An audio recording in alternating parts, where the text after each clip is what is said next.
सबसे पहले तो मैं रतन टाटा जी को बहुत मनपूर्वक श्रद्धांजलि देता हूं। रतन टाटा जी, मेरा उनसे व्यक्तिगत भी गहरा परिचय रहा, परंतु न केवल भारतीय उद्योग जगत के, पूरे विश्व के एक सम्मानीय उद्योजक रहे। टाटा समूह का नेतृत्व करना ही अपने आप में एक बहुत बड़ी बात होती है, परंतु उन्होंने टाटा समूह का नेतृत्व ऐसे समय में संभाला जब टाटा समूह को अनेक प्रकार के परिवर्तन करना जरूरी था, और धैर्यपूर्वक बारीकी से अध्ययन करके टाटा समूह के सारे उद्योगों को और काम करने की पद्धति को, दोनों को उन्होंने परिवर्तित किया। बहुत ही संवेदनशील व्यक्तित्व थे। जीवन भर उन्होंने टाटा ग्रुप को तो बड़ा बनाया ही, टाटा ग्रुप को अंतर्राष्ट्रीय पटल पर एक अलग ही पहचान बनाई, भारत की पहचान बनाई, विश्व में अपने ग्रुप को विश्व भर में बढ़ाकर। लेकिन साथ ही साथ उनके जो दानवीर चरित्र था, हर प्रकार से, हर किस्म से, हर अच्छे काम के लिए वो तत्पर रहते थे। कभी ऐसा कोई व्यक्ति नहीं होगा जिसने कोई उनसे अच्छे काम के लिए मदद मांगी हो और उन्होंने ना किया हो। जहां हम लोग आज नेताजी को याद कर रहे हैं, वहीं दूसरी दुखद खबर भी मिली है कि देश के बड़े कारोबारी उद्योगपति रतन टाटा जी भी हमारे बीच नहीं रहे हैं। एक ऐसे उद्योगपति जिन्होंने अपना और उस समूह ने देश की अर्थव्यवस्था में बहुत बड़ा योगदान दिया है। आजादी से पहले और आजादी के बाद से टाटा समूह ने बहुत बड़ा देश की आर्थिक स्थिति को सुधारने में और आर्थिक तरक्की के लिए बड़ा योगदान किया है। समाज के कल्याण के लिए जिस तरीके से उन्होंने लाभ का पैसा लगाया है और लोगों का, आम लोगों का कल्याण कैसे हो, उस दिशा में एक उदाहरण पेश किया। ऐसे उद्योगपति को भी हम लोग याद करते हैं, रतन टाटा जी को।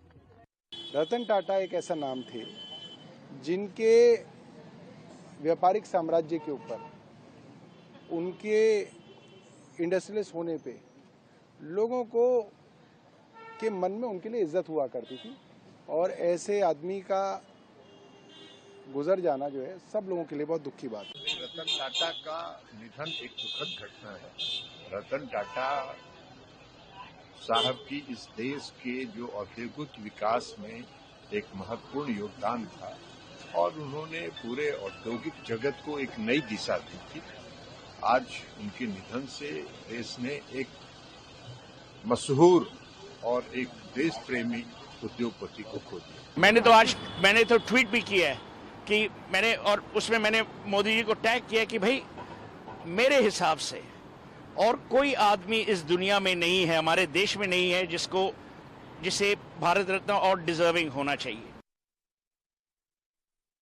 अलविदा रतन टाटा कह तो रहे हैं, लेकिन यकीन इस बात का कि टाटा ग्रुप जिन कंपनियों को खड़ा करके और इस वक्त भारत के आर्थिक जगत में हीरे की तरह चमक रहा है, उसके प्रणेता, उसके मार्गदर्शक रतन टाटा के चले जाने से ये छवि धूमिल नहीं होती। रतन टाटा अपनी उस हर कंपनी में जो देश की आर्थिक प्रगति में योगदान दे रही है, उसमें मणि की तरह हमेशा चमकते रहेंगे।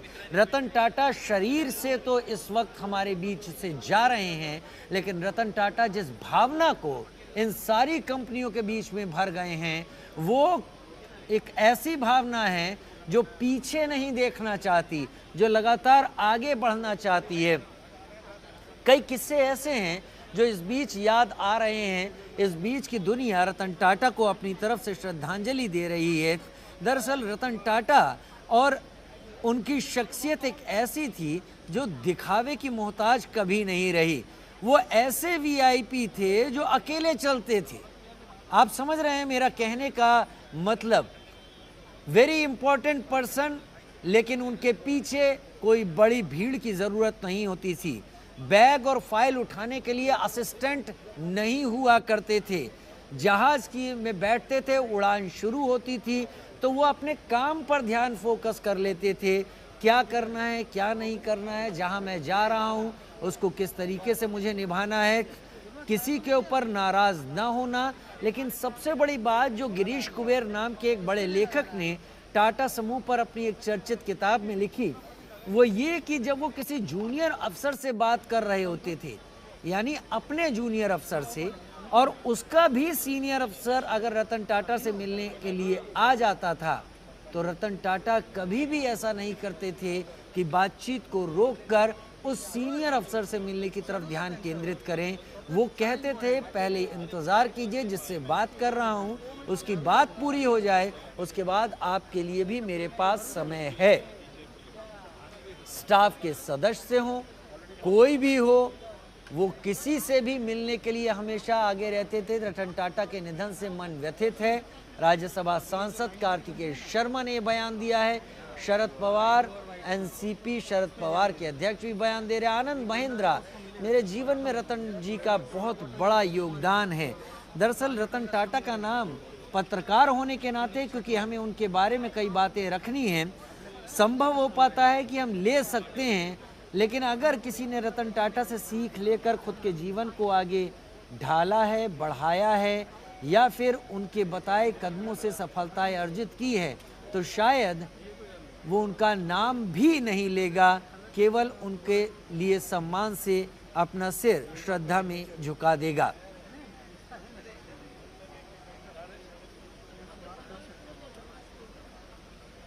दिखावे से कहीं दूर थे रतन टाटा, जैसा रजा मुराद अभी हमारे साथ जुड़े हुए थे वो बता रहे थे। सुबह 6:30 साढ़े 6 के बीच में कहा जाता है कि अपना बिस्तर छोड़ देते थे। देर तक सोना उनकी आदत में शामिल नहीं था। लेकिन जिस बात से वो चिढ़ते, ऐसा नहीं था कि चिढ़ते भी नहीं थे कि कुछ बातों से, एक बात थी जिससे वो बहुत ज़्यादा चिढ़ते थे, और वो ये कि अगर कोई दफ्तर के संबंधित काम के लिए उनसे घर पर संपर्क कर लेता था। दरअसल उनका मानना था कि दफ्तर और घर ये दो अलग जगहें हैं, यहाँ पर इन दोनों जगहों को मिलाना ठीक नहीं है। घर घर है और दफ्तर दफ्तर। दफ्तर का काम दफ्तर की सीमाओं में और वो उस दफ्तर के दायरे में निपटाना ठीक है, उसे घर लाना अच्छा नहीं है, और उसका जिक्र भी घर पर ना हो, इससे ये अक्सर चिढ़ जाया करते थे। मुंबई में होते थे तो अलीबाग में अपने फार्म हाउस में होते थे।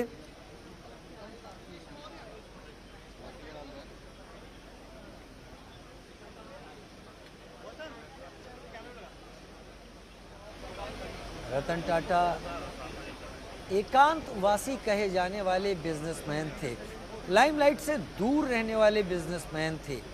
कॉर्नेल विश्वविद्यालय से उन्होंने स्थापत्य कला और इंजीनियरिंग की डिग्री ली थी।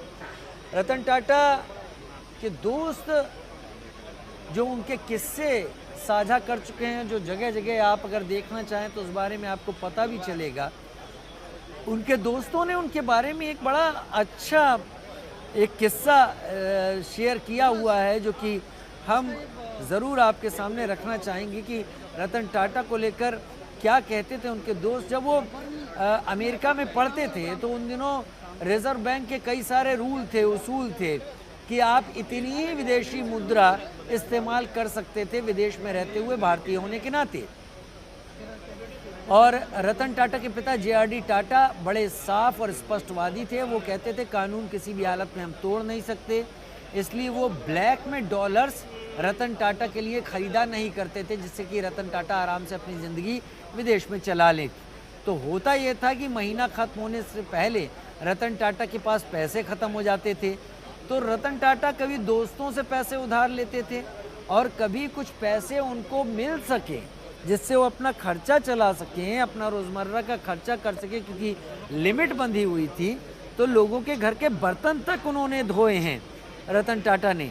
तो ये बताता है कि आज जो रतन टाटा हैं, इतने down to earth Ratan Tata आज के क्यों उनके नाम के साथ जोड़ा जाता है? उन्होंने अपने स्ट्रगल के दिनों में, अपने पढ़ाई के दिनों में उन कामों को किया जिनसे अमूमन एक नव धनाढ़ या कोई और बड़ी आसानी से परहेज कर ले जाए कि आखिर वो ऐसा क्यों करे। लेकिन रतन टाटा ने ऐसा करने से कोई भी इनकार नहीं किया। अलविदा रतन टाटा हम कह ज़रूर सकते हैं, लेकिन रतन टाटा अपनी कंपनियों के ज़रिए, अपने एम्पायर के ज़रिए, टाटा सन्स के ज़रिए, उस ग्रुप के ज़रिए जिसने भारत के कई घरों के बीच, कई घरों में चूल्हे जलाए, कई घरों को वो स्टेटस दिया जो कि माना जाता था कि केवल मल्टीनेशनल्स, विदेशी कंपनियों के ज़रिए ही हासिल हो सकता है, वो भारत के टाटा ग्रुप ने दिया। और इसीलिए इस ग्रुप और रतन टाटा की तारीफ के लिए शब्दों को ढूंढना नहीं पड़ता, फ्रेजेस को ढूंढना नहीं पड़ता, वो अपने आप धारा प्रवाह निकलते जाते हैं।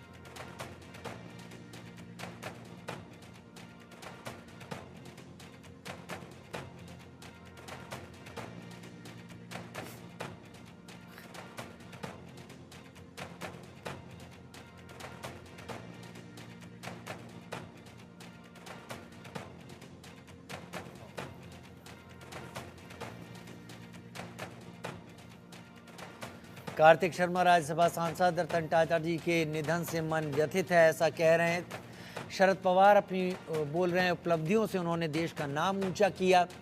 आनंद महिंद्रा बड़े बिजनेसमैन कह रहे हैं मेरे जीवन में रतन जी का बड़ा योगदान है।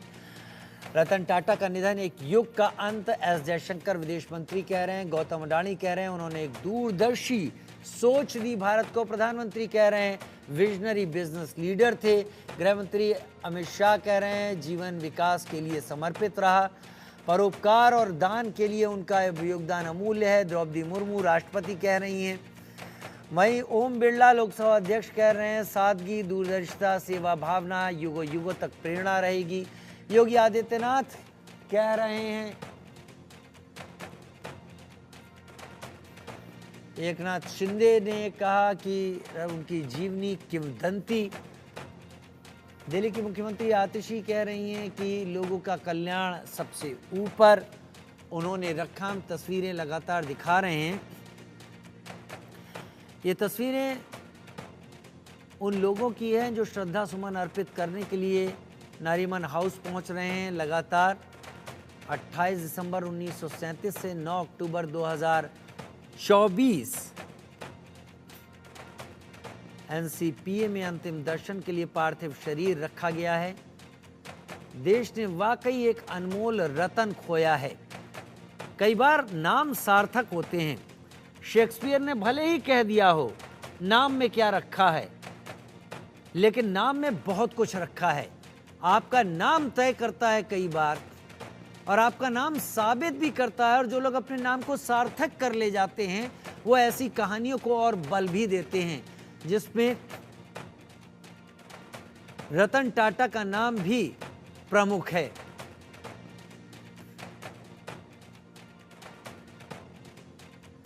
सरदार वल्लभ भाई पटेल, उनके नाम के आगे सरदार जो लगा तो वाकई वो देश के सरदार ही कहलाए। सारी रियासतों में से जम्मू कश्मीर की रियासत छोड़कर बाकी सबकी जिम्मेदारी उनको दी गई थी, और उन्होंने सभी रियासतों के एकीकरण के लिए एक ऐसा काम किया जो आज तक केंद्र में है। उसी तरीके से रतन टाटा का नाम हम देख सकते हैं। रतन अनमोल होते हैं।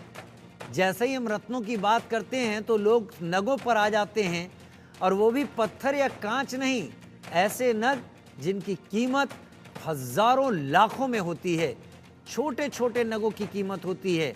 तो जब एक छोटे से नग की कीमत, जो बहुत ही छोटा मामूली रत्ती भर का नग होता है, जब उसकी कीमत लाखों में हो सकती है, तो यहाँ तो एक बड़ी सोच, दिव्य सोच, विजनरी सोच, विकास की सोच लिए एक जीता जागता इंसान देश में मौजूद था। एक बड़े बिजनेस टाइकून की तरह वो रत्नों से भी कहीं आगे था। मुंबई के ब्रीच कैंडी अस्पताल में उन्होंने अंतिम सांस ली।